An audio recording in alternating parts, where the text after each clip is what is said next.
பெத்த புள்ள தந்த பணம் உப்புக்கு ஆகுமா?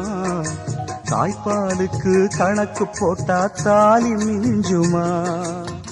பாயக்கட்டி வளர்த்த புள்ள மல்லு கட்டி நிக்குதடி, வாங்கி தந்த காசுக்கெல்லாம் வட்டி கட்ட சொல்லுதடி. கோடு ஒண்ணு கிழிக்க வச்சு கும்மி அடிக்குது அம்மாடி.